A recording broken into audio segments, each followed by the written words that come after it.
Vay efirə çıxıb danışırdın şüt kimi, şeytan yıllarındı bandit kimi.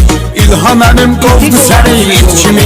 Nə oldu Paşilyan, nə oldu Paşilyan, nə oldu Paşilyan, nə oldu Paşilyan? Bəsliydim vermirəm torpaqları.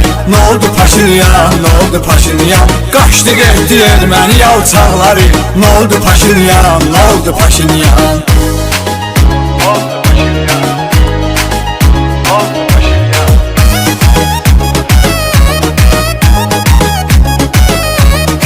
Axırı var hər şeyin əvvəli kimi, hərəkətin gəlir bizə gülməli kimi. Şüşədə çıxıb oynuyordum dəli kimi. Nə oldu Paşinyan, nə oldu Paşinyan, nə oldu Paşinyan, nə oldu Paşinyan? Bəstəyirdin vermirəm torpaqları. Nə oldu Paşinyan, nə oldu Paşinyan? Qaçdı getdi erməni alçaqları.